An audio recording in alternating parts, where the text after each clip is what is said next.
Good evening, everybody. Welcome to the Toon review for tonight's TTR Special. We have, obviously, a very special guest again tonight coming on. But what I will say is, before we even start, if you don't like realism or you don't like somebody putting an opinion across, then this probably isn't going to be the show for you. People hammering me with messages saying, oh, I'm not going to watch, or I'm very excited about the show, etc. But you don't have to announce if you don't want to watch the show. You just don't do it. It's as simple as that. But quite honestly, it is now time for realism. I had a very good response to the video that I put out earlier on today, and it does seem like Saturday was a real wake-up call for a hell of a lot of people. But tonight's going to be a discussion. What is wrong? What can we do to get better? Etc. And it's going to be three Newcastle United passionate fans talking about how the love of our club and where we want to be and how do we get there. And you can take part in the chat, of course, as well. If you do enjoy the show, smash the like button and, of course, subscribe to the channel.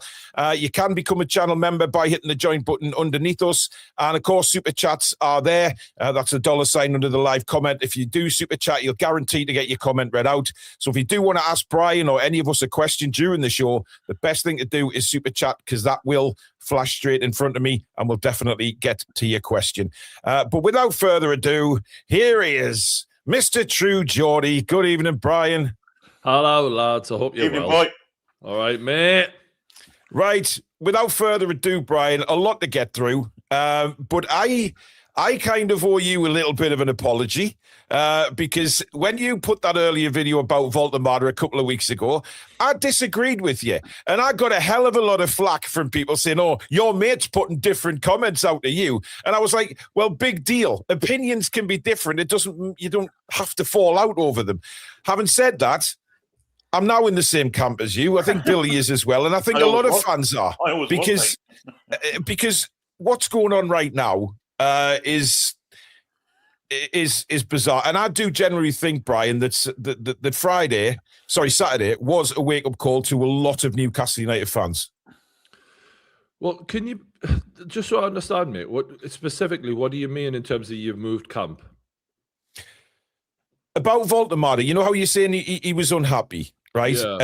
And I kind of thought, I don't know. I don't know if he is. And Billy was all for, yeah, he does, because he's out of position. He's not looking happy because of what Eddie Howe's doing.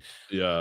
And I kind of, but since then, I've looked at him obviously in more detail, since everybody seems to be scapegoating Woltemade for some strange reason. Yeah. And the more I do look at the situation, the more I think, yeah, you know what? He doesn't look happy. He looks out of position. He's not enjoying his football. Yeah. And Eddie can't get the best out of him. And it wasn't, you know how everybody has an opinion on things. And I thought, yeah, maybe it's a nice move putting him there just while we've got the injury problems and stuff like that. I didn't expect it to keep going on as long as it has. Because now, from Saturday, he just... Oh my God! I mean, it's outrageous, really. It's crippling him. Yeah, I think it's interesting to see how well he started in comparison to Gyökeres, João Pedro, and Sesko. He was the one everyone was like, "Wow, we got the good one," and they went through their dip immediately. He hit the ground running. He went through his dip a bit later. Now, if you look at the way their managers responded to their dips, they just kept playing them. They supported them. And every single striker ever has gone through a dip. And when is the most likely time you're going to go through a dip as a striker? It's when you're in a young kid, you're in a new league, you're in a new country. Like, I was even surprised that he hit the ground running the way he did. I'd watched a lot of highlights before he came, and I was, like, excited. But you know, we don't expect them to hit the ground running. It's a lot more like the Sesko arc, where they start flat, they eventually find their feet, and then the goals come. So he really defied the odds. And the fact that he, you know, delivered for Eddie in such a way, and Eddie, in my opinion, bottled it well and truly. I kind of get why. Like, the pressure's on Eddie. He's struggling to get results. I think Eddie's in panic mode right now, which is why you have 4 strikers on the pitch across one game in the last match. I mean, nothing says I don't know what the fuck I'm doing. Like 4, when we play 1 striker, we're not playing 2 strikers, and you've got Osula, Wissa, Woltemade, and Gordon, who wasn't even a striker, you know, it screams, I'm panicking and I don't know what the fuck I'm doing. So the fact that Woltemade became the sacrificial lamb, I thought he's got to be feeling this right now. The fact that he's being moved up to his main position. He's never been a midfielder in his entire career. This isn't what he signed up for. He's Germany's number 9, for God's sakes. The giveaway for Woltemade, at least worrying or being unsure of what the fuck is going on in his career, was a quote that just came out from the Germany manager, Nagelsmann. Yeah, I've seen that. Just came out and went, I've just reassured him everything's okay and that it's all right. And I've got the belief in him. And I thought, why are you saying that? Because he's reaching out to you. He's worrying. He's panicking. The reaction to the Anthony Gordon second penalty when his head was down and he's like, yeah, well done, mate. And just there's a load of different things. But ultimately, it's common sense. You know, you sign for a record fee. You're a number 9. And he's not your traditional number 9, but he's the number 9. And to get moved out of that for Anthony Gordon, who was not prolific, clearly, and moved into that position, Anthony Gordon, because he's a good defender from the front, and we need pace, and it's all about pace with Eddie Howe.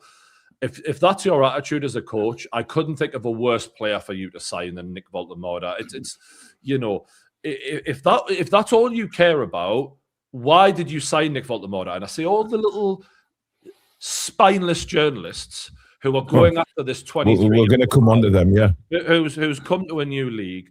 And I see them all having a go at Nick Woltemade, but not one of them at any point has addressed the fact that your saviour, the man who you lick his arse clean constantly, no matter what he fucking does for this club, no matter how bad the results have been, no matter how terrible the performances get, you don't once say, why did he approve the signing of him? Let alone Wissa, who's done fuck all, Alanga, who's done fuck all. Never Eddie Howe.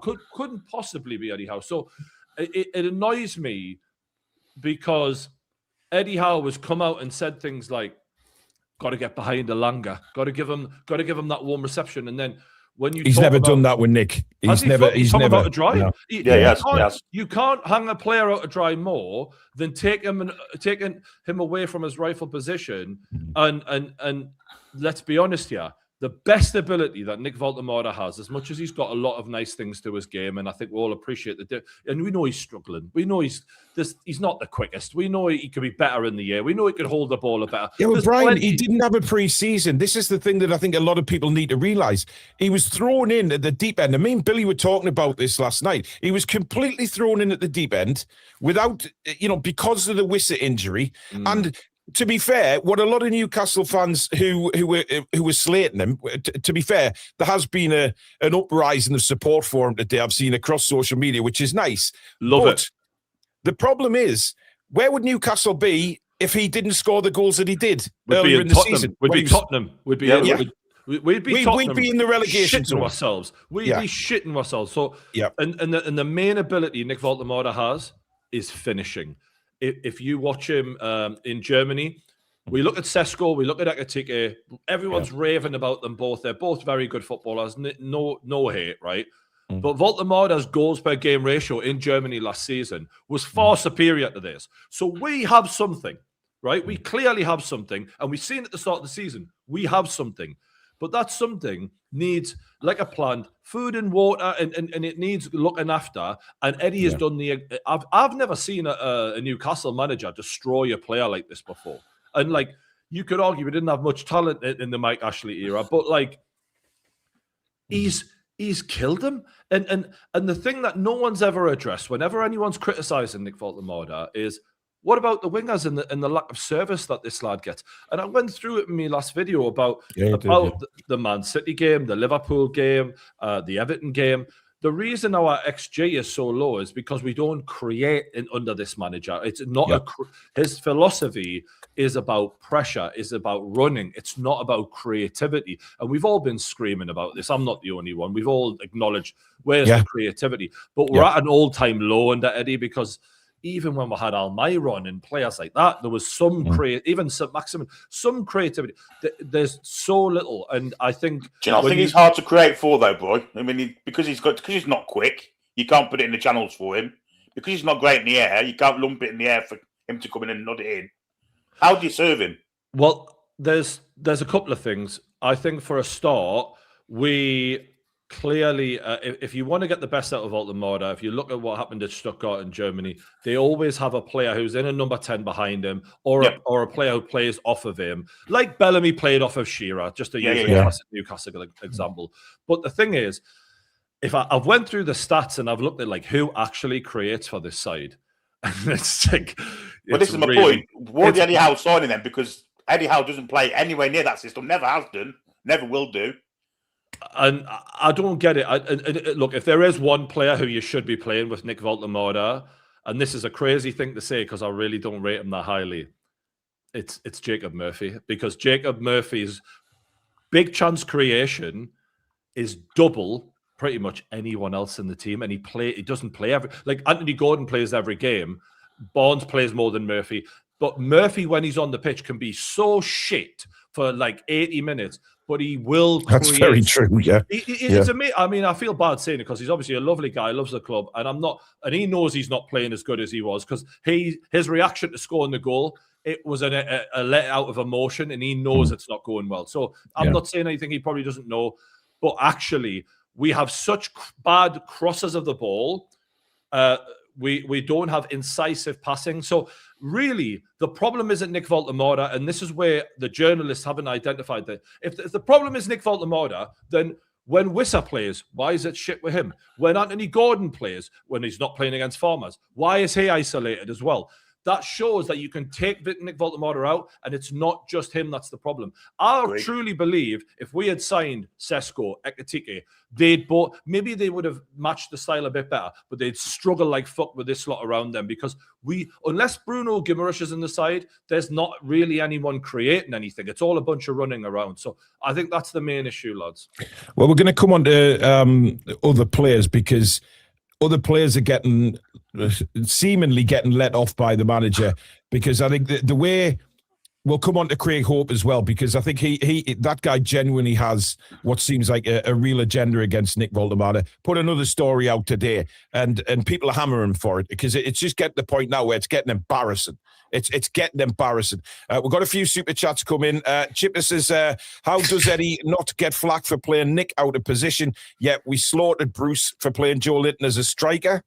Peter Garthwaite says, people are assuming Eddie will be gone in the summer.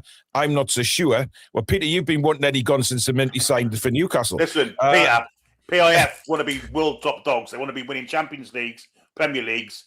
Yeah, at the end of the season, they might not even be North East top dogs. So if they get finished below them, he's done.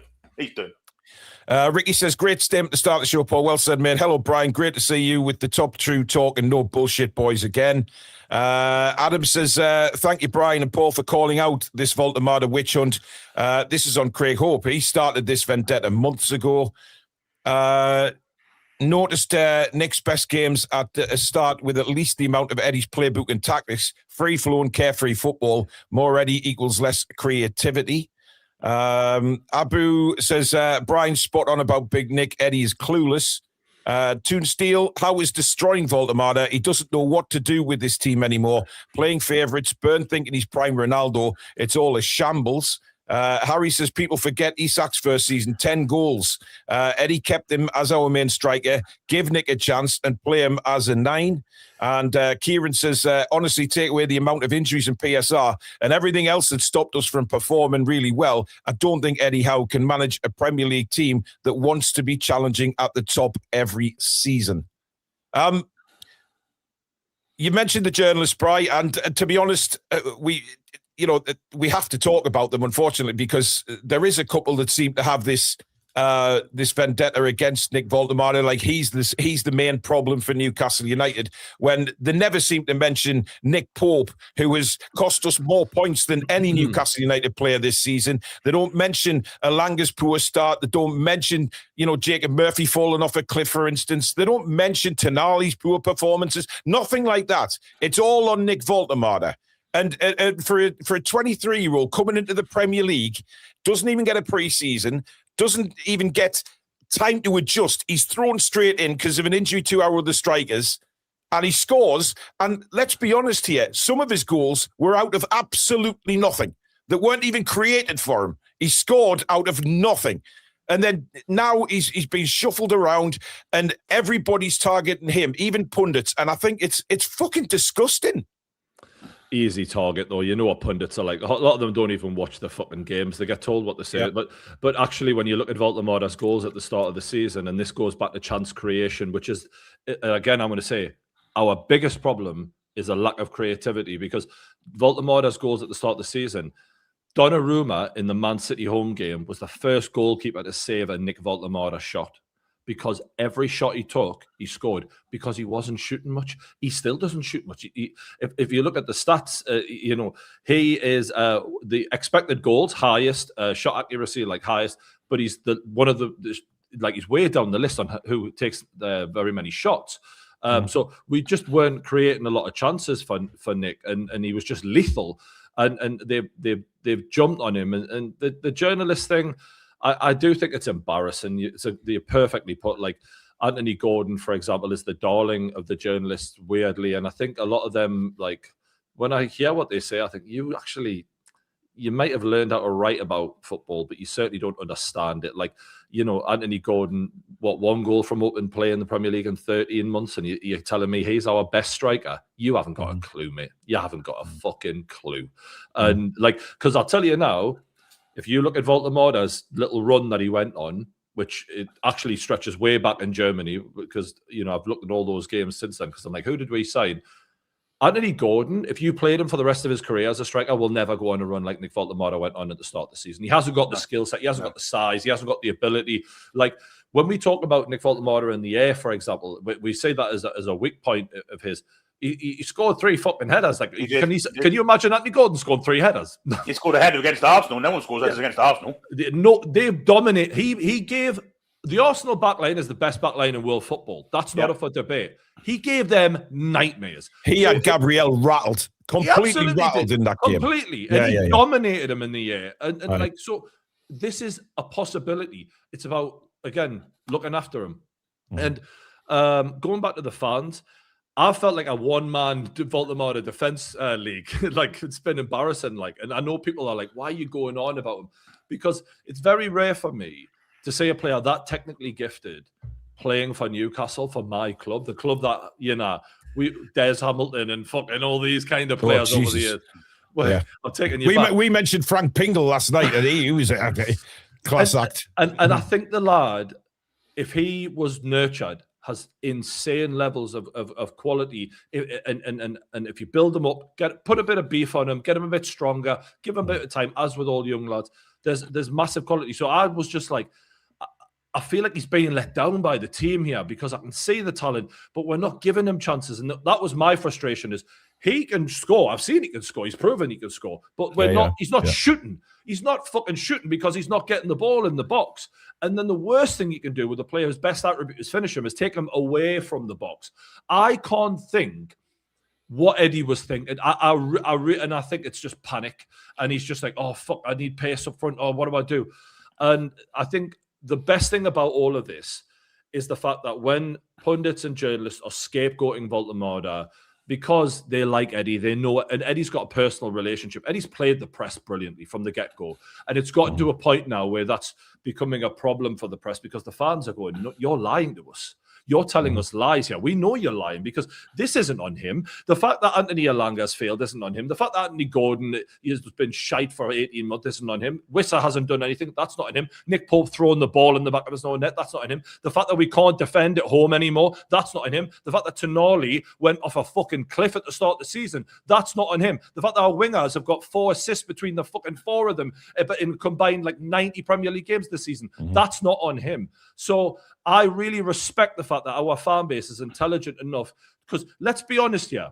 I talk about politics on my main channel. Sometimes people don't always agree with this, but there's one thing everyone agrees with.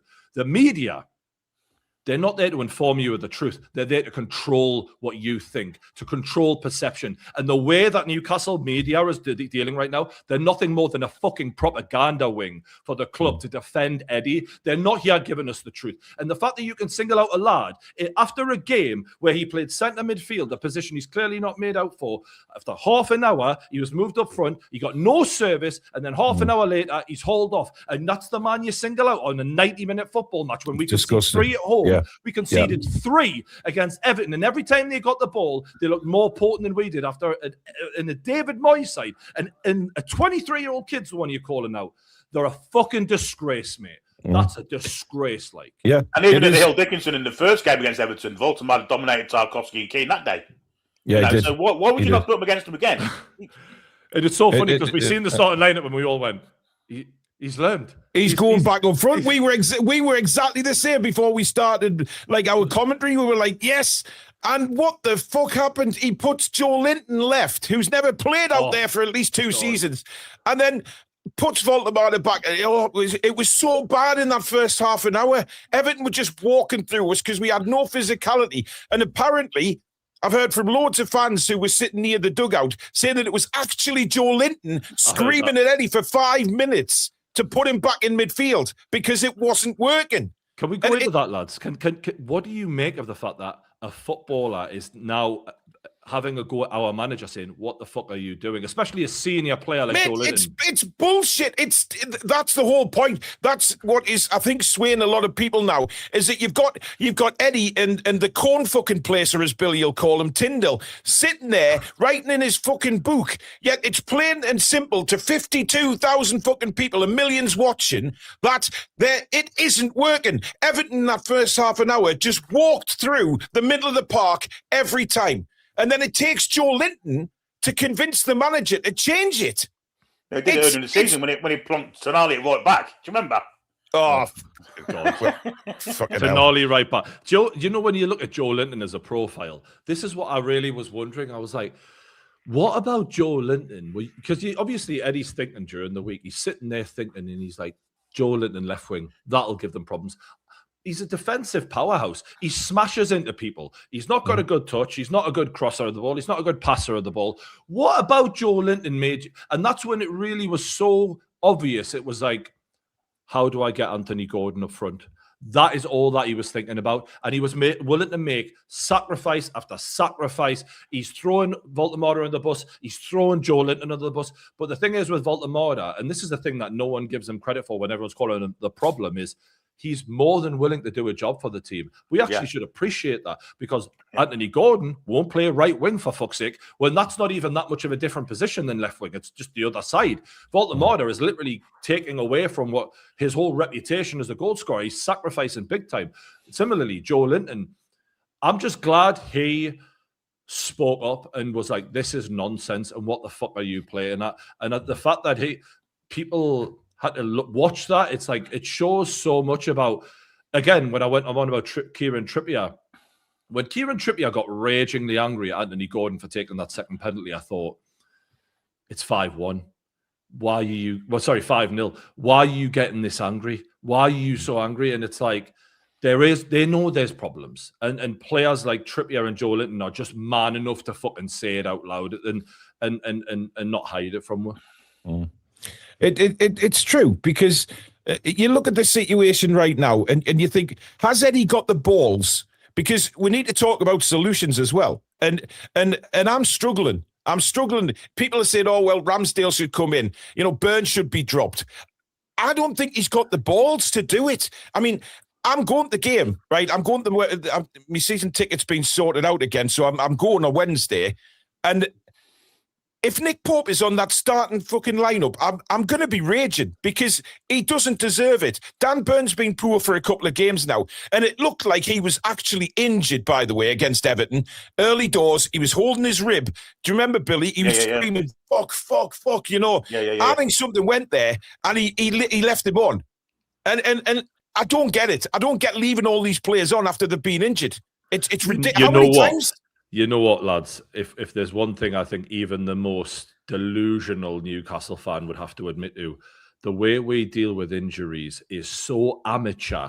Like with Dan Burn going back on after breaking a rib, like Lewis Smiley's dead leg. What, you know, like the amount of times where we completely miscalculate injuries, where it just go. I mean, if Newcastle say a player's injured and he'll be back in 2 weeks, you probably better. It would be closer to 8 weeks. We said that's how out on with an ACL. Yeah.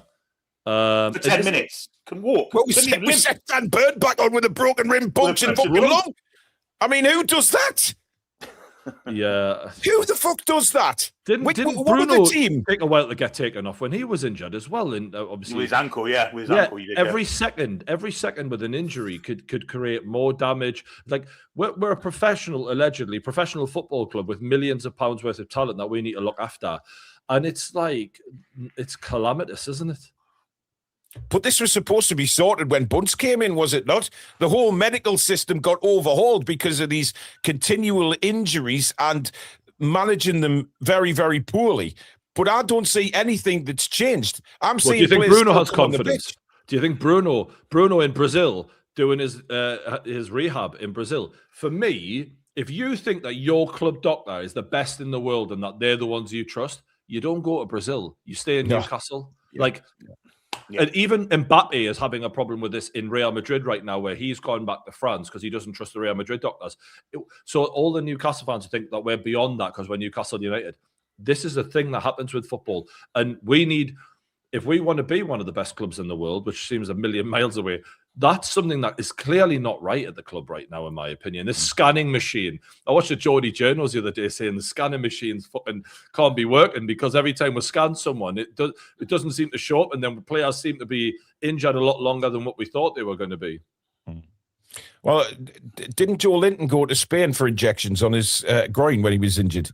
I'm sure Eddie said that in his press conference as well. A few more super chats. If not for Woltemade's goals earlier, we'd be effing at relegation. Evan says, our back line is a financial ticking time bomb. Dr. House, evening, Paul, Billy, and great to see you, True Geordie, mate. The witch hunt of Big Nick is disgraceful. The only Nick at blame right now is Pope.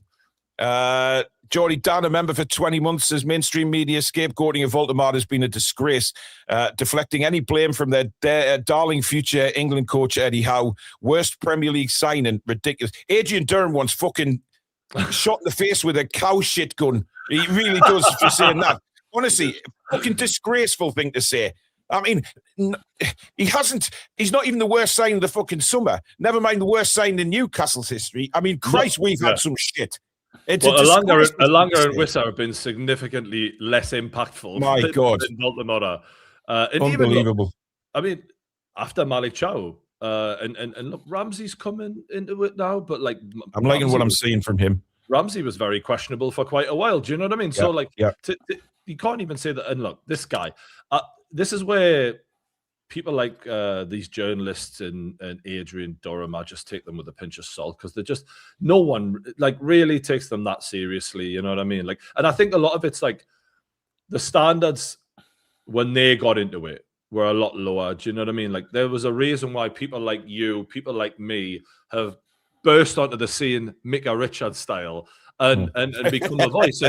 And although these people, I think one of the quotes someone said to us was like, we're, what was it, sewers? Something like about we belong in the sewers or some. That was who was that? Was that Luke Edwards? I think it was Luke Edwards that said that. I don't give a fuck what they say, but like the point is like I can understand like people come onto the scene, we give them our football opinions, we're not educated, and we make a living off of this. It may frustrate them or whatever, but thank God that we exist, by the way, because if all people had was this lot, I mean, it would be terrible because think about it. That's what we had when Ashley was in charge. Yeah. Luke Edwards was Mike Ashley's chief arse wiper for 10 years. He was. He used his tongue, not bog roll. And Steve Bruce. Steve Bruce. Niall's been a member for 32 months. The journalists are so far up at his backside, they have piles. Woltemade confidence is in the bin, and that's all down to our coach. Big Tank says, I've been agreeing with True Geordie on Nick. We got to get him in the right position, adjust to our game to get the best. Also, get more high IQ technical players. Johnny Ola, 44-month member, says Woltemade won't reach his huge potential under Eddie Howe. Fact. Denverville, Nick should be penalty taker. Those goals will boost his confidence and get the team to support him and get the crossover instead of dithering in triangles. Geordie Dan, where would we be without Woltemade's early goals? Ricky says, great assessment, Bright. Nailed it, mate. Craig says, great to hear someone call out the lack of opportunities Nick gets. We have too many runners and not enough technicians. Could we be slower moving the ball? It's backwards. Geordie J says, you will all find out when he gets sacked and we turn like West Ham or Forest. Mate, well, if we employ Sam Allardyce or fucking Steve Cooper, maybe we will, but I'm hoping someone a bit better than them. Yeah. Can I just chime in on that? Because I do find it fascinating. So I watch, like, you know, all the podcasts. I try and consume everything. And whenever anyone says, you know, should keep Eddie Howe, they base it on what's happened in the past. Yeah, I never, and by that I mean quite a long time ago. I never hear, well, what are you saying right now? What are you saying in these games on a consistent basis? Do you think we pass well? Do you think we defend well? Do you think we're cross well? Are we creating loads? Or what are we? What are we good at? Like, what are we anymore? Because I tell you now, intensity is our identity. That was something we all believed in. That was something we all could see with our own eyes, game in, game out. We knew what we were. If you said to me, what is the identity of this Eddie Howe side? I couldn't fucking tell you. And I don't think he could tell you either. So this blind faith is just that. It's blind faith. And on the current form table, I'd love to be Forest or West Ham. Yeah. Do you know what, right? Do you know what it is? I not want a place above the bottom of it. The worst thing I hear all the time is he's got credit in the bank. Oh, God almighty. It drives me insane. What kind of bank is that, though? What kind of bank is it? Well, the kind of fucking money one. Sperm bank. Missed the Christmas Day podcast, TG. Warren has obviously been smoking the wrong cigars. Bollocks, Walter's fourth choice rubbish he offers nout. Yeah, okay, Warren. Go on, Bri. Expose Hope and Edwards, the How cultists. Eskimo Boy says, Paul, I told you weeks ago about this, about Trips telling Eddie to make subs weeks ago. So J7 is no surprise. And Nicholas says, it's obvious Burns' legs have gone, so have Trippier's. Eddie's out of ideas, but won't be sacked until May. If we don't get Europe, he's out. A lot of people are saying the Sunderland game, Brian. You know, a lot of fans are saying that if we... Because by the time Sunderland comes along, we could potentially be out of the Champions League and the FA Cup if we don't pull it round. So the Sunderland game, if we lose that one as well, where the fuck does that leave the season? I mean, I think if you are a serious football club, you should really be looking at this, and this is sad to say because Spurs are not the example I like to use generally. But when Big Ange won the Europa League, they were like, yeah, but we nearly got fucking relegated, mate. Like, you're not taking us forward here. We know you're not taking us forward. You have to go. At what point does Eddie have to go? Like, and I look at things, for example, if you look at the league table, when teams concede first, who are the best at pulling that back? So Aston Villa are really high up. Sunderland are actually really fucking high up. But Newcastle, we're in the bottom three. You know, like there's serious signs of like, where is the resolution? Where is the fight? Where is the belief here in that side? These are things where halftime team talks, inspired substitutions mean the most. And that's where you look at the manager. And I just hope that the board are looking at that going, because you could, if this is where we're going to find out, actually, you know, the Hopkins, all of this, we're going to be the next big thing, yada, yada, yada. Yeah. That's all good, well and good.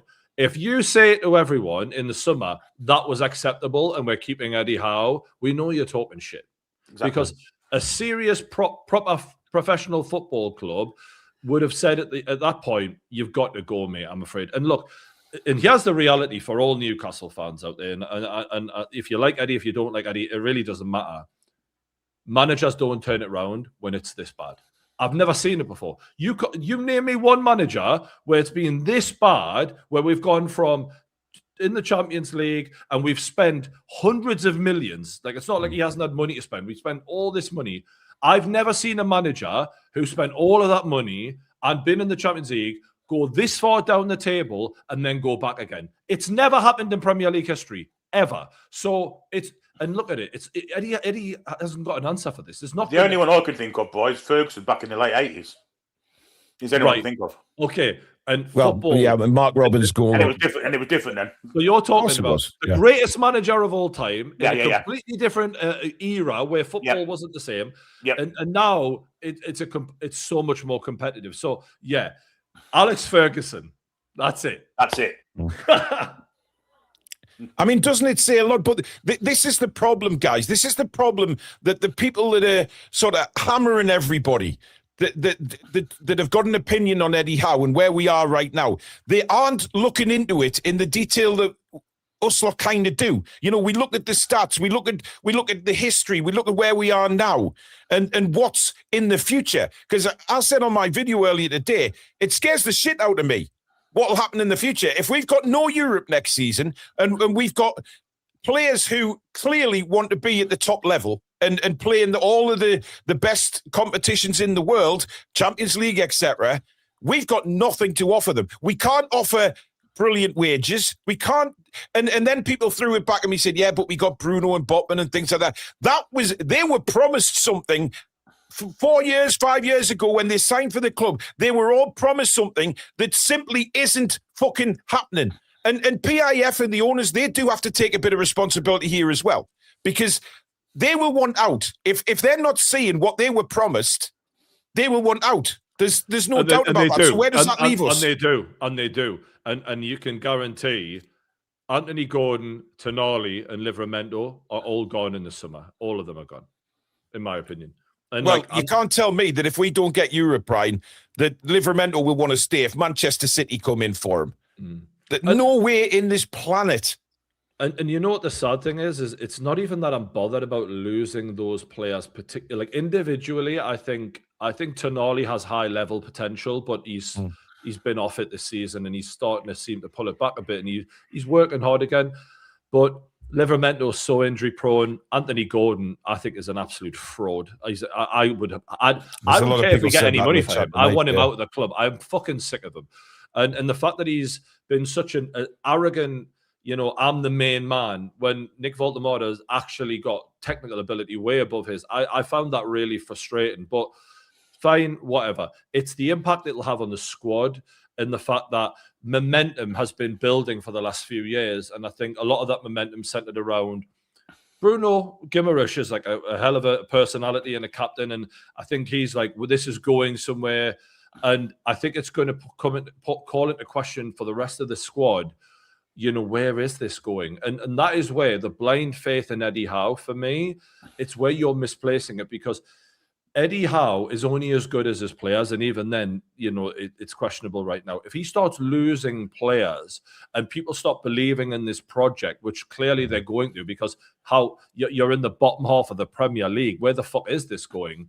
Then it's going to become even harder for Newcastle to get to that next level. And I just don't understand, other than loyalty and the love that we've developed for Eddie over the years. And clearly he's a nice man and all of that. But it's just, I think it's different tools for different jobs. I think Eddie Howe was perfect for taking us from struggling in the Premier League to the next level and getting us in a position where we're the punchy, you know, 7th, 6th, 5th guys. And he overachieved a little bit even in that period. But he's not a possession-based football manager, which is king right now. He's never going to take us to that next level. And the fact is, he finished 11th in his first season as Premier League manager of Newcastle. We're below that now, and he spent $500 million nearly. How can anyone tell me that's progress? Like, it just obviously isn't. Well, it's not. It's not like 2 years ago when we didn't qualify for the Champions League. We were still up and around that area. This season, we've fallen so far backwards, but nobody seems to realize that. Nobody's talking about the impact of this for next season. The players that we can try and attract. It's going to be very, very difficult. Can I ask you, lads? I really want to ask you this, because a lot of people, I watched True Faith, I think it was the other, and there was like a bit of positivity on there from one of the lads. And I just thought, like, even when we've won this season, it's not like when we used to win under Eddie Howe. Like, you know, when people say, don't forget where we used to be under Mike Ashley. No. Well, even the beginning of last season, we were short for the first 4 months. So we were shitting results out from anywhere. But you know, I'm like, you don't forget where we used to be under Eddie Howe. We used to be a lot better under Eddie Howe. So, for example, if we'd win, it would be more emphatic. But if we'd lose, we would fight a lot more. Do you not see that? In the Oh, absolutely. I don't. I've said many times that the football I've seen this season, you can count on one hand the games that you've actually enjoyed watching Newcastle. You know, and take away the Champions League games against USG and all of this, the pub teams that we played. You know, at the end of the day, the Champions League run is great. But do I really think we'll get past Barcelona? No, I don't. I think, you know, yes, we put up a good fight against PSG. That was a good fight. But we dropped points against Marseille, which was criminal. Nick Pope. We dropped points against Leverkusen. You know, it's not been this magnificent run in the Champions League, has it? It just hasn't. I mean, let's be real, right? They've amalgamated a lot of the Europa League teams into the Champions League, and now the Champions League. When we were watching the European Cup Champions League when we were younger. That's very different. It was the creme de la creme, right? We had and Newcastle, one of the first teams in there when we finished in the top two, right? That was when every single when Tino scored that hat-trick. Every single team was an elite European side. The reality is they've changed the Champions League, so now it's more like the FA Cup. We've got teams who you're thinking, who the fuck are these? They're fucking shit. Like Karabakh, even PSV looked terrible against us, to be fair, even though they've had the odd good result. Even Bilbao did. Bilbao were playing, they were easy work, man.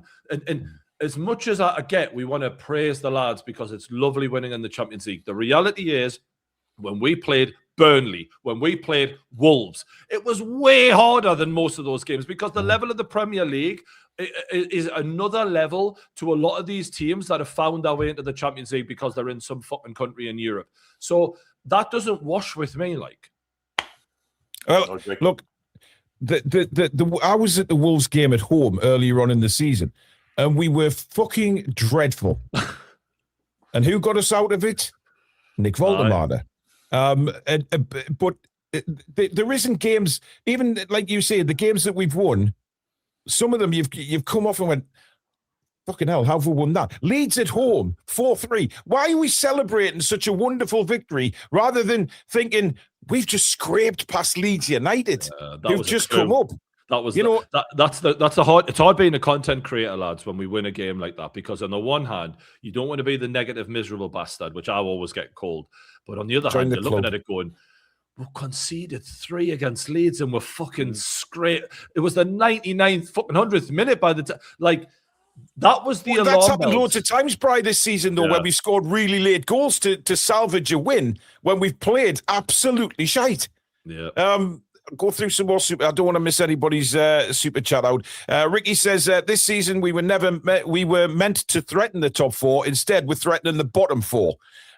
Spike says squad is too small and they fail to increase. How is scared to use the youth? So team is failing. Earn your place. Really? How say they learn from each game? You haven't. Harvey Barnes, perfect example. I'm not talking about the youth here. Starts him against Karabakh and leaves him out against Everton. What sense is there in doing that? One of the best finishers at the club. Granted, he's gone a little bit stale, I think, because he's fucking knackered and Eddie's run him into the ground. But surely you don't play him against Karabakh when you're 6-1 up, when you've got a big Premier League game against Everton 3 days later. It makes no sense. Baffling, mate. Billy, I don't know what you think, mate, but I was like, when I seen Joe Linton on that left wing and I seen Harvey Barnes on the bench, I was like, you've had an absolute stinker here. Well, he's got 2 left wingers, one playing striker, one sat on the bench, and he's got a midfield destroyer on the left wing. I said this to me, Chuck, because obviously it's Steve Bruce all over again. I do the kickoff with all these, lads from all fans, and I'm like, can I just put this into perspective for you, lads? Imagine your team lines up against Everton, Chelsea lad, and I went, Caicedo's left wing, João Pedro's centre midfield. Do you understand what it feels like? It's like, it's madness. The way before he played Jacob Rams on the left wing. Yeah. And he's got 2 left wingers not playing left wing. But I mean, when have you ever seen Joe Linton fly down the left wing and take a couple of players on and whip in across? Never. I don't think I've ever seen him do that. Cass said Eddie's killing the team momentum by benching informed players. Barnes dropped after scoring, Ramsey in and out, changing Nick's positions weekly. And let's be honest, Pope is starting against Manchester United. Magpie 50 says club in crisis. Where the fuck is the chairman? Gaza says the truth of the matter is we need a Trippier type signing every window from now on. The type of player with a winning mentality. This group of players lack mental strength and backroom staff lack bottle to highlight this. Ruffian Benisian says decline started last season versus Wolves and Bournemouth Cup win just papered over the cracks. Eddie Howe cannot adapt or change. Should have gone after the Mackham game. I'd swap Howe for Tuchel in a heartbeat. Would get the best out of Woltemade, I'm sure. Emma says Gordon needs to be sold. His whinging about what side to play is ridiculous, and Woltemade hasn't been the same since his own goal against Sunderland. Well, he did score 2 goals against Chelsea the week after, to be fair. Ricky says, what people aren't saying, we've been like this for the last 12 months. Oh, I know, but you can't say that, Ricky, because, they'll come at you. Look, he won a cup and all that. It's not what he's saying. Apart from the semi-finals against Arsenal and the final, I'm still going to think of a good performance. Yeah, we had a good performance against Palace and that, and we scored plenty goals. But people don't forget that we almost fucked it up qualifying for the Champions League. Because we were on about this last night, Billy. Yeah. Who beat us on the last day of last season? Yeah. Everton. We were shite. Yeah, we bottled it well and truly. Completely. The fallacy of Gordon refusing to play right wing needs to stop. Eddie said he works better on the left very early, so to twist things. No. You're not going to fucking run that when I'm on this show. No fucking way, son. He said that Harvey Barnes was more, and I quote, more open to it. And he acknowledged that Anthony Gordon does not want to play right wing. And at that moment, from that point on, Anthony Gordon has never played right wing again. And it's very clear the way Anthony Gordon swans round like he owns the fucking place, that he's made it clear, I ain't doing that, because Saka plays right wing for England. He knows he's not getting that spot, so it's either striker or left wing. He's been very clear about that. And when you look at the fact that he will move Harvey Barnes out on the right, Woltemade in the centre midfield, he has no problem in moving other people's positions, and yet he never does it to Anthony Gordon. So there's clear special treatment there. And why? I'll never understand, because actually, if you look at chance creation, which is Anthony Gordon's supposed fucking bread and butter of what he's supposed to bring to this team, what's mental is Kieran Trippier is above Anthony Gordon this season for chance creation for Newcastle United. A right back who's 35 years old and hasn't even played every fucking game and only started coming into the team later in the season after Livermento's injury is above Anthony Gordon for chance creation. He should hang his head in shame. Bruno's Magic Hat says, as soon as Eddie Howe said Gordon doesn't like the right wing, I was done with Gordon and done with Eddie for allowing it. Warren says, it shows our situation when Hall takes it upon himself. Yeah, we've discussed that when he just tries to barrel through everybody. Dan Burns does it to a certain extent. Dan Burns the same, but he just hasn't got the legs to do it. But he tries. Dan Burns like a bloody giraffe, isn't he? He sprint forward, but he can't get back. Then that's the problem. So genuine question. We have 38 points after 28 games with 30 left to play for. Is there any point total we could achieve that would get you back on Eddie's side and want him to stay for next season? Not for me. It's a very good question, to be fair. Like, I appreciate, like, what does he need to do? Mm-hmm. But I've thought about I think that we're looking at a very similar situation to what Tottenham had under Big Ange. And it's like, I said to the lads on the kickoff show, I've seen too much. I can't unsee all of the... And this is the main thing is, yes, the players, but it's Eddie Howe has made so many mistakes this season as a manager that, like, I know that you've lost it now. And if we won the FA Cup, it would be amazing, and I'd celebrate, and I'd be delighted for Eddie. I'd be delighted for the players, but it would be a plaster over an axe wound. And the gutting at this club needs to start with Eddie Howe, and then trickle down to the players as well. I agree with that, 100%. Yeah. What's happened to the football is quite worrying, because I'm sick of when we commentating on games, and Billy, you'll back me up on this. How many times do we say? It's gone from Tonali to Hall to whoever's on the left, then back to Hall, back to Tonali, then back to the centre backs. then back to Tonali or whoever's in midfield, then out wide again. And it's like these little triangles, and nobody takes it upon themselves to hit the fucking shot. It's fucking boring as well, isn't it? It's so slow boring, and easy to work out. So what's happened to that, though? boring. Because where's the 1-2 touch football? I saw a clip today of a goal, I think it was against Forest, Harvey Barnes. The little back heel from Woltemade to Gordon. Gordon then straight onto Barnes. Barnes in the back of the net. Where's all that gone? Why are we suddenly just got into this sort of negative football? From what I've been told, Come on, wait, breath. I think Eddie Howe is guilty of overcoaching the Newcastle side in these, like triggers where, he does this, then you've got to do that. And it's all too systematic. And in my opinion, I look at the great Newcastle players who've been creative of the past, and it's about allowing them to express themselves. And actually, if you look at Michael Carrick at Manchester United, who's a great example, in my opinion, of coming into an overcoached, strict, we got to do everything like this Manchester United side. And the way he's gone, look, we've got a defensive structure, but going forward, I want to let you express yourselves. And the impact that Michael Carrick has had in doing that, you only have to watch Man United against Newcastle earlier this season and earlier before that, and watch them now. It's night and day. And the fact is, since Manchester United appointed Michael Carrick, Newcastle have got 4 points. Manchester United have got 19 points, and we were level on points when he was appointed. And I do believe, like a lot of Man United players have said this, he's just letting us play. And Eddie needs to start having a bit more trust in his players. And I think he is a bit of a stress head like that, and letting players just express themselves. Because right now, there's a gun to your head, Eddie, man. You're living and dying on these players. You got to trust them at this point. And like this Woltemade situation was a perfect example of half an hour Andy Gordon, half an hour Woltemade up front, back with Andy Gordon up front, Vissa and Vissa and Osula. 4 strikers, 5 different striker situations throughout the situation. It was so poor. We get a lot of Bournemouth fans watching this channel. Obviously with the Eddie Howe connections. And don't get me wrong, they love Eddie for what he did at that football club. And I think everybody, realises that from where he took Bournemouth.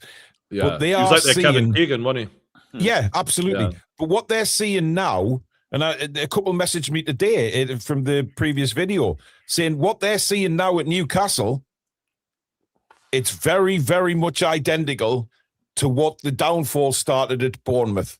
And they can see the patterns. It's exactly the same. The exact same thing is starting to happen, or has already started to happen. It's a shame. I mean, I bet you Eddie knows as well deep down, because the thing about Eddie is, I do think he does know football. Like, he understands what, like, he might not be able to know how to put it right, but he must know. And that's where he's trying to reframe things in his interviews. And I'm finding it really insulting to me, intelligence. Like, saying we've, like, dominated Everton when, like, their XG was 5 times what ours was. Like, second best they've had this season, isn't it? So I mean, we had the ball, Eddie. Guess what? Sunderland gave you the ball, you didn't know what to do with it. Man United gave you the ball, you didn't know what to do with it. Everton gave you the ball in your own backyard, you didn't know what to do with it. This wasn't, an Arsenal side. This wasn't a Liverpool side. It was Everton. Their mid-table side, and you didn't have the best chance you could muster was a long-range shot. There was no patterns of play, and that's the thing that I look at when I watch Newcastle is, like, even early on with Eddie, there was relationships within the side where you were like, all right, I know that Miggy Almiron and Kieran Trippier know how each other plays, and there's going to be a relationship where they can, even as frustrating as Almiron was, they can cause problems on either flanks. We understood that, and there was really a pattern throughout the side of when each player got the ball, they knew where someone was going to move. This looks so clueless at the moment. And Eddie coming out afterwards going, well, we were better the second half. And he's really like a politician at this point, and I don't believe a word of what he says anymore. Do you think he resigned, Roy? Do you think he resigned rather than be sacked? Because he resigned at Bournemouth, didn't he? Yeah. The way he's talking, I don't think he's going to resign because I think he's not able to admit defeat yet. But maybe with a few bad like for you mentioned Sunderland, maybe that. And you know what? I'd really respect them if he resigned. Like I actually would, because I certainly, and I know you don't, for all people call us three, negative and whatever, we don't want to be like, the anger I've got for Eddie Howe in some of these matches where I see Woltemade playing centre midfield is not healthy.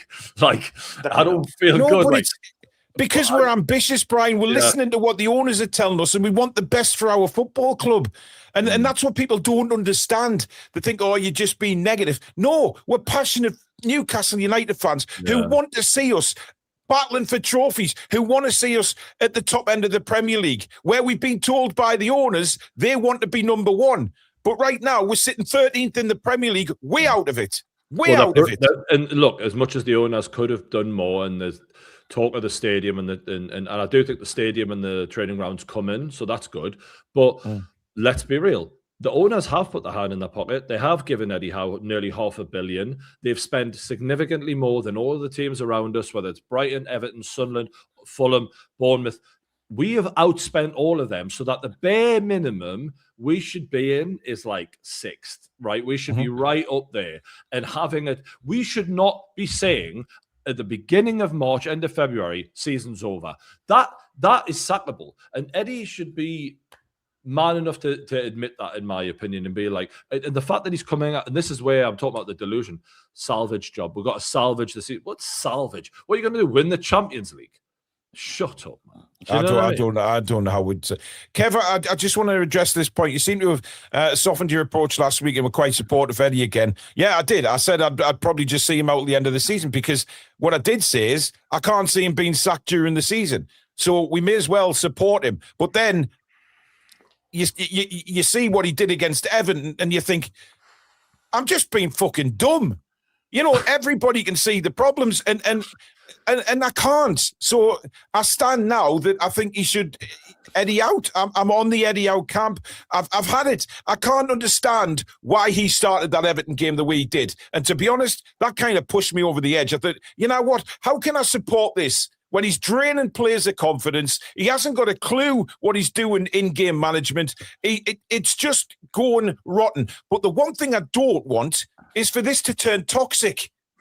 And we've said that many times, Billy, that we don't want it to turn toxic on Eddie, because he's done so much for us. But there has to be a cut-off point where we say, right, it has to now be handed over to somebody that can take us higher, because Eddie's reached his limit for me, and it has to be an elite manager come in who is used to the Champions League games, is used to playing loads of games a season, and is used to managing big-style players. Yeah, and knows where to play them. I don't want to see the cabbages being thrown at him and being booed, and no, it happens, doesn't it? But it's starting to happen, isn't it? Because he was booed off the Everton game. It's funny how you talk about the media. The media were convincing ourselves, oh, it's that militant group online. The militant eye. Do you know when they said that? I felt like coming on the next show dressed in fucking army gear. What they did? The media said it was booing at Pickford.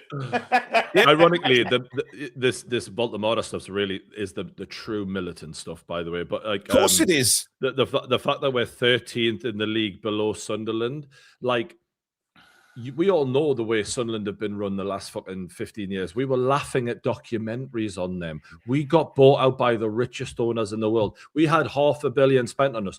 They're above us in the league. You can't keep blaming a 23-year-old lad who's come from Germany's first Premier League season on this. Like, do you think we're dumb? And that's what I love about the Newcastle fans who've turned all of a sudden and gone, nah, fuck off. You're selling us fucking wolf tickets here. This is a load of shit. Good on them. Sorry, I've just seen a comment that made me laugh. Paul, you're already out because Brian's on the show. Stick your guns whether you're ready in or out. I've got my own opinions, thank you very much, which I've already said many times on the show. And I've just told you what's pushed me over the fucking edge. Not Brian, not Billy, Eddie Howe. And his decisions against Everton, the way we started. And I'm thinking, I'm being fucking ridiculous for saying, oh, I'll give him me backing for the rest of the season. When he puts a side out like that and has to be told by his fucking players to change it. No, thank you. No, thank you at all. Do you know what's funny, though? That comment. What's funny is when I was watching you say all that, I was like, yeah, maybe I'm being a bit. Let's get behind it, like, because you do want to. We're all, of course, I do. Absolutely. But when you say things like that, you're like, how can I? When something is completely and utterly illogical, you know, all the goodwill and emotion in the world as a grown-ass man can't get you to believe nonsense. And even Eddie himself, like, switching it around that much, it was nonsense. He admits it himself. Exactly. Listen, I came off the commentary for that Everton game before I did my match reaction, which I think I was quite calm on, considering some of the match reactions I've done, because I was more in shock at what I just fucking seen. Yeah. But then I sat there and I think, I need to take my face for a shit here, because I just can't. I can't. I'm trying to do the right thing. I'm trying to back Eddie. Well, say it's the right thing. It's not. It's opinionated. Of course it is. But I can't. Not after what he did. Right. We'll just finish these super chats off, Brian, and then we'll let you go, matey. No, take your time, mate. We need an entertainment manager. Hail Billy Butlin. Who the fuck is Billy Butlin? I guess he's got something to do with Pontins. Fucking Butlins, isn't it? Bloke that owns Butlins. I've got no idea, Billy. Why the hell should I know that? Oh, God, you're not as old as me. Peter says, as you were already out, who would you want as manager? Nagelsmann after the World Cup would be my choice.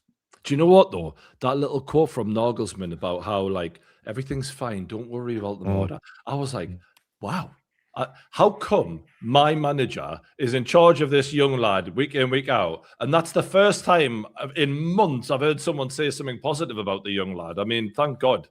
Yeah. You know what I mean? Why doesn't he bring back Park and Cadero? From the little I've seen from them, they are better than a lot of our players. Why not bring them back? Well, Park's still there, matey, but Cadero's out in Cadiz.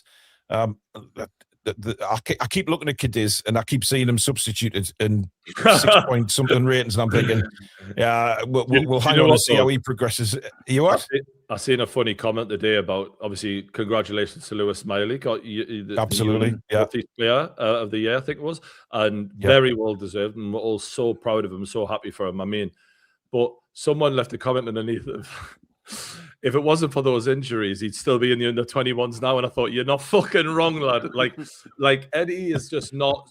You know, we've seen in the summer. I'm always going to butcher his name. That the lad from is it Korea, the winger, Susan Park. He just looked so fun to watch. He had a bit. He did. Trickery about, and I was like, you know what? Of course, he's not going to stop, but I'd love to see him get on the pitch, get some substitution appearances, causing a bit of problems and yet he's a fucking ghost. And I'm like, Eddie, you're the worst for the youth, mate. You're the fucking worst at it. Honestly, but the way, I don't know whether you saw on Amazon last week the Karabakh game when Stevie Harper was there, saying that he got interviewed saying, "Oh, he keeps banging on Eddie's door every day to get the academy kids up into the full team." And really, and then there was so I can't remember if it was Les Ferdinand turned around and said, "Oh, that's just what you want, you know, when you're a parent of a 9-10-year-old, Newcastle United, the place to come." And I'm like, what the fuck? When is Newcastle United the place to come now for an academy to burst into the first team? Give Eddie Howe hiding behind the fucking wheelie bins. Is he gone yet? Gaza says, once we regress, there's no coming back from it. And Benny Boy says, Eddie keeps saying we dominated the game, but doesn't realise the teams literally let us have the ball. They wait until we make our own mistakes. Yeah. Hang on. Spot on.